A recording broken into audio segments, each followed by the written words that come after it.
Bonjour Jean-François Bodin. Bonjour Nicolas. Avec votre invitée ce matin, la présidente du MEDEF, vous revenez sur une proposition de loi qui fait beaucoup parler ces derniers jours. Oui, Mime Sidélé, bonjour. Bonjour. Merci d'avoir accepté notre invitation alors que la semaine dernière, avec les autres organisations patronales et les chambres consulaires, vous avez annoncé que vous vous retiriez du conseil du comité de suivi de la réforme fiscale, en cause un texte déposé par l'Éveil océanien portant réforme de la protection sociale, c'est bien ça ? Absolument, oui. Qu'est-ce que vous reprochez à ce texte ? Mais écoutez, ce qu'on reproche à ce texte, je dirais beaucoup de choses. Déjà, il est présenté dans un contexte de concertation intense entre les partenaires sociaux et le gouvernement sur la réforme fiscale. Je rappelle que la réforme fiscale qui nous est proposée, c'est pas loin de 90 milliards de prélèvements additionnels répartis sur un grand nombre de taxes différentes. Et ces travaux nous amènent depuis déjà plusieurs mois à réfléchir sur les conditions d'obtenir un rendement dont la Nouvelle-Calédonie a besoin, mais de façon la plus prudente possible pour sauvegarder les emplois et notre économie. Cette proposition de texte de l'Éveil océanien, elle vient percuter totalement ces travaux puisqu'elle propose en fait d'ajouter 17 milliards de prélèvements sur le travail avec un objectif affiché qui est le sauvetage du RUAM. Sauvetage du RUAM sur lequel nous travaillons en concertation avec le gouvernement depuis déjà plusieurs mois. Donc sur la forme, même si évidemment il est parfaitement dans le droit de l'Éveil océanien de déposer cette proposition de loi devant le Congrès, on s'interroge sur le fait que cette saisine soit faite en urgence, avec des délais d'instruction extrêmement limités. Je rappelle que nous avons eu une semaine, ni plus ni moins, pour nous prononcer sur l'ensemble des mesures de ce texte, qui est extrêmement dangereux pour l'économie calédonienne, et dans un contexte où des travaux sont actuellement menés en concertation avec le gouvernement. Donc c'est un manque de concertation selon vous, c'est une anomalie de fonctionnement, vous ne pensez pas qu'il y a quelque chose de fait exprès derrière pour que les choses avancent plus vite ?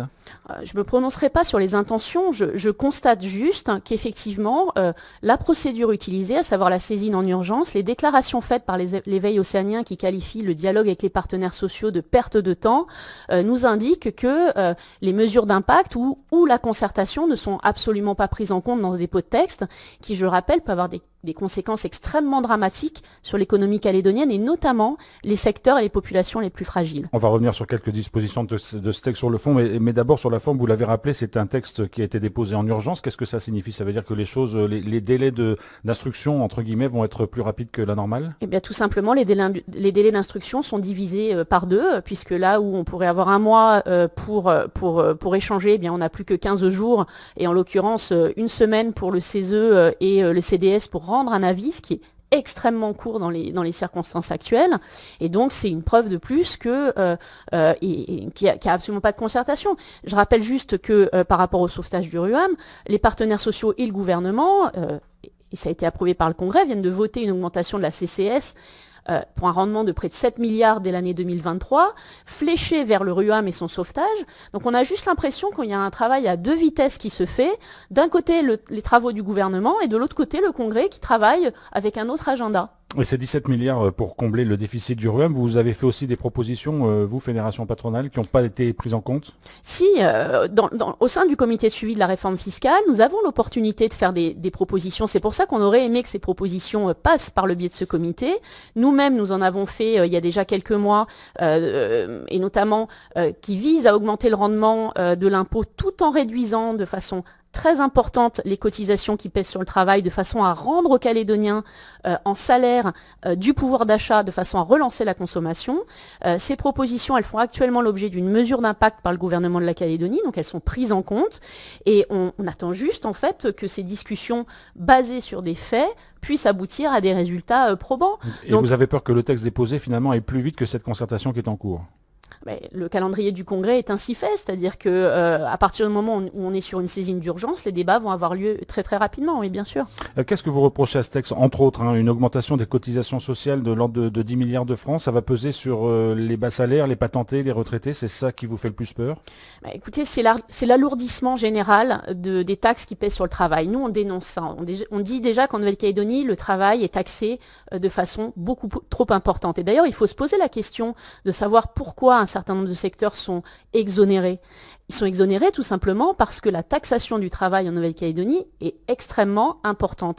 Et à un moment, c'est cette question qu'il faut se poser, c'est à quel moment est-ce qu'on décide que le travail doit reprendre toute sa place au sein de notre économie. Aujourd'hui, évidemment, les taxes qui sont annoncées, c'est une suppression tout simplement de ces exonérations. Les secteurs, c'est quoi? C'est 1,6 milliard sur l'agriculture, c'est 800 millions sur les gens de maison, c'est 750 millions sur l'hôtellerie. En dehors de Nouméa, vous avez l'hôtel Wadjabé qui va ouvrir en fin d'année à Lifou. Il faut qu'il refasse totalement son plan, son business plan, parce que demain, eh bien, sa masse salariale va doubler. Donc, à un moment donné, ça n'est pas cohérent, c'est extrêmement dangereux. Et par ailleurs, d'autres mesures de ce texte vont tout simplement miner le pouvoir d'achat des Calédoniens, ceux des retraités par exemple, mais aussi, bien évidemment, et en premier lieu, ceux des travailleurs indépendants. Alors du coup, face au dépôt de ce texte et à cette méthode que vous n'appréciez pas, les organisations patronales et les chambres consulaires ont décidé de se retirer du comité de suivi de la réforme fiscale et d'un certain nombre d'organismes paritaires. C'était la bonne solution, il n'y en avait pas d'autres pour vous? Certains vous reprochent, et c'est notamment le cas de la Fédération des fonctionnaires, de faire du chantage au dialogue social. Alors, il n'y a absolument pas de chantage au dialogue social. Aujourd'hui, si on se retire du comité de suivi de la réforme fiscale, c'est juste dans l'attente d'avoir de la lisibilité, de la visibilité sur ce qui nous attend en termes de matière fiscale. On ne peut pas continuer de négocier sur des projets de textes fiscaux alors même qu'on a une épée de Damoclès à 17 milliards au-dessus de la tête. Dès lors que l'horizon sera éclairci, on reviendra bien évidemment autour de la table. Sur le retrait des mandats paritaires, je dirais qu'on est en train de tirer la sonnette d'alarme, tout simplement. Aujourd'hui, la Nouvelle-Calédonie détruit des emplois. Il semble qu'il y ait tout simplement une rupture quelque part entre une partie du monde politique et la société civile, et notamment le mode économique, lorsqu'on voit sur la forme et sur le fond la nature de ce texte. Et donc on est là pour dire stop. Alors la Fédération des fonctionnaires vous reproche aussi, par exemple, de ne pas être monté au créneau au moment de l'augmentation de la CCS et finalement de défendre que vos propres intérêts. Qu'est-ce que vous leur répondez? Ah non, là on défend l'intérêt de tout le monde, j'ai envie de dire. Sur une partie de ce texte, par exemple, c'est intéressant de parler des fonctionnaires parce que le déplafonnement du RUAM, qui peut sembler une idée intéressante d'avoir un taux unique, eh bien en réalité, qui il va concerner? Il va concerner en premier lieu la fonction publique, pas les fonctionnaires eux-mêmes qui eux ne paieront rien. En revanche, les collectivités publiques sont concernées à hauteur de 2 milliards d'alourdissement de leurs charges, et ces 2 milliards qui vont être payés par les communes, par les provinces, qui sont déjà dans une situation financière qui est compliquée, qu'est-ce qui va se passer? Est-ce qu'ils vont réduire le nombre de fonctionnaires? Peut-être, mais j'en doute. Est-ce qu'ils vont réduire les investissements? Ça, j'en suis certaine. Et l'investissement en Nouvelle-Calédonie, c'est ce qui permet de relancer la machine économique. Ou alors, dernière option, mais c'est d'augmenter les impôts de tout le monde. Mais à un moment donné, est-ce que c'est pas le chat qui se mord la queue? Donc non, ça n'est pas sérieux.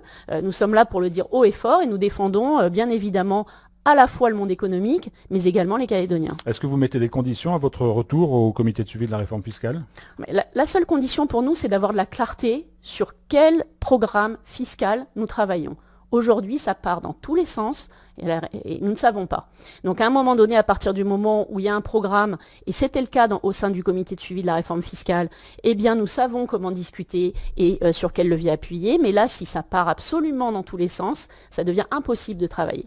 Alors à la fin du mois, il y a le ministre de l'Intérieur et des Outre-mer et son ministre chargé des Outre-mer qui viennent dans Calédonie. Vous allez les rencontrer, c'est des sujets dont vous voulez parler avec eux? Oui, absolument, nous espérons les rencontrer. Et bien évidemment, nous allons partager nos préoccupations avec eux parce que nous sommes extrêmement inquiets de l'avenir économique de la Nouvelle-Calédonie. Nous avons parlé d'acharnement fiscal. Aujourd'hui, je pense que la question est sur la table. On se demande véritablement vers quel système économique la Nouvelle-Calédonie s'oriente. Si demain, les investisseurs auront encore la possibilité de travailler de leur investissement et de leur travail, c'est une grande question et c'est une question d'avenir pour la Nouvelle-Calédonie. Mim Sidele, la présidente du MEDEF, merci beaucoup d'avoir été avec nous ce matin. Merci Jean-François.